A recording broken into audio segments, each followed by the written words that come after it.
बिस्मिल्लाहिर्रहमानिर्रहीम। अस्सलामुअलैकुम जी, क्या हाल चाल है आपके। उम्मीद करती हूँ आप सब खैरियत से होंगे। अल्हम्दुलिल्लाह मैं भी ठीक हूँ। तो आज जो बहुत ही मज़ेदार सी रेसिपी मैं आपके लिए लेके आई हूँ वो है मसाला भिंडी, जो कि बहुत ही मज़े की तैयार होगी और बनाना बहुत ही आसान है। अक्सर आप लोगों ने इसे ढाबा वगैरह पर खाया होगा, तो मैं आपको बहुत ही आसान तरीके से इसे बनाना सिखाऊंगी। आप गोश्त खाना भूल जाएंगे, इतनी मज़े की ये तैयार होगी। बहुत ही सिंपल वे में हम इसे बनाएंगे। तो यहाँ पे सबसे पहले आपने भिंडी ले लेनी है 1 किलो, और भिंडी के जो ऊपर से ये डंडी है ये आपने उतार लेनी है, इस वाला हिस्सा, और नीचे वाला भी हिस्सा आपने थोड़ा थोड़ा कट कर लेना है। तो दोनों साइडों से इसे कट करके कुछ इस तरह से हमने इसे तैयार कर लिया है। जैसे कि आप देख सकते हैं कि हमने ये ऊपर वाला हिस्सा भी इसका कट कर लिया और नीचे से भी कट कर लिया। इस तरह से आपने कट करने के बाद इसे छोटे पीसीस के अंदर कट कर लेना है। तो यहाँ पे आप देख सकते हैं मैंने इसे इस पीसीस के अंदर कट कर लिया।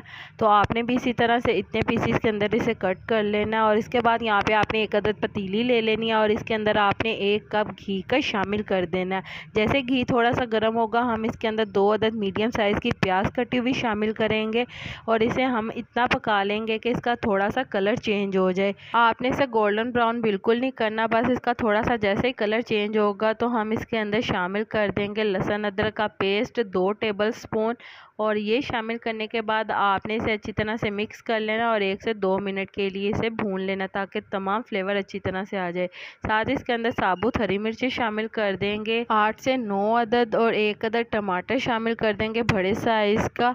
और इसके बाद आपने इसे अच्छी तरह से मिक्स कर लेना और 1 से 2 मिनट के लिए पका लेना है ताकि टमाटर हमारे अच्छी तरह से सॉफ्ट हो जाए। तो चलें जी, यहाँ पे हमने कुछ मसाला जात ले लेने हैं। नमक हस्बे ज़रूरत, सुर्ख मिर्च का पाउडर 1.5 टेबल स्पून, हल्दी 1 टीस्पून। तो ये तमाम मसाला जात हम इसके अंदर शामिल कर देंगे और इसके बाद आपने इसे अच्छी तरह से मिक्स कर लेना है। मिक्स करके 1 मिनट इसे पकाएंगे और इसके बाद हम इसके अंदर पानी शामिल कर देंगे।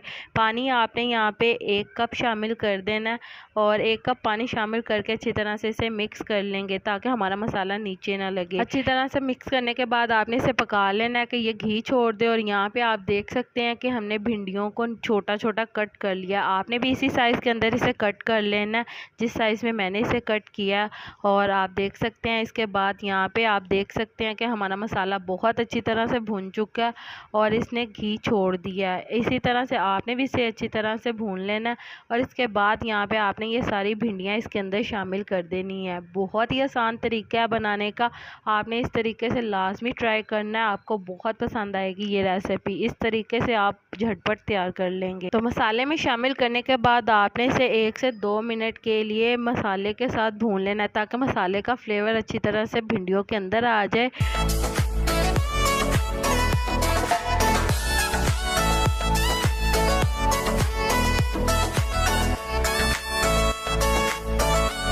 तो जैसा कि मेरे प्यारे प्यारे व्यूवर्स देख सकते हैं 1 मिनट हो चुका है इसे भूनते हुए। इसके बाद हम इसे कवर कर देंगे और इसे बिल्कुल स्लो फ्लेम के ऊपर दम पे लगाएंगे। आपने दम वाली आग कर देनी है और 10 से 15 मिनट के अंदर ये हमारी तैयार हो जाएगी। बहुत ही मज़े की ये तैयार होगी। जैसा कि आप देख सकते हैं हमारी भिंडी तैयार हो चुकी है, बहुत ही मज़े की ये लग रही है। आपने इसे इस तरह से ज़रूर ट्राई करना है। तो इसके बाद यहाँ पे आपने इसकी आग थोड़ी सी तेज़ कर देनी है और इसके अंदर जो थोड़ा सा पानी भिंडी ने छोड़ा था तो वो भी हम इसे अच्छी तरह से खुश्क कर लेंगे। और जब ये घी छोड़ देगी तो बहुत ही मज़े की हमारी भिंडी तैयार हो जाएगी। तो यहाँ पे आप देख सकते हैं इसने घी छोड़ दिया और अच्छी तरह से ये भून चुकी है। तो यहाँ पे हम इसके अंदर शामिल कर देंगे हरा धनिया बारीक कटा हुआ हस्बे ज़रूरत। और ये शामिल करने के बाद हम इसे अच्छी तरह से मिक्स कर लेंगे। तो जी हमारी बहुत ही मज़ेदार सी भिंडी मसाला की ये मज़ेदार सी रेसिपी तैयार है। उम्मीद करती हूँ मेरे प्यारे प्यारे व्यूवर्स को मेरी ये आज की मज़ेदार सी भिंडी मसाला की ये रेसिपी पसंद आई होगी। अगर पसंद आई है तो मेरी वीडियो को लाइक कर दें और अगर आप मेरे चैनल पर नए हैं तो काइंडली मेरे चैनल को सब्सक्राइब कर लें ताकि आने वाली तमाम वीडियो का नोटिफिकेशन आपको बर वक्त मिल सके। अल्लाह ताला आपको बहुत सारी खुशियाँ अता करे, आपके रिज़्क़ में ढेरों ढेर बरकत अता करे, आपको मक्कातुल मुकर्रमा और मदीनातुल मुनव्वरा की हाज़िरी नसीब करे। आमीन सुम्मा आमीन। तो इसी के साथ मुझे भी अपनी दुआओं में याद रखिएगा। मिलती हूँ आपसे एक और मज़ेदार रेसिपी के साथ एक और नई वीडियो में। तब तक के लिए मुझे दीजिए इजाज़त। अल्लाह हाफिज़।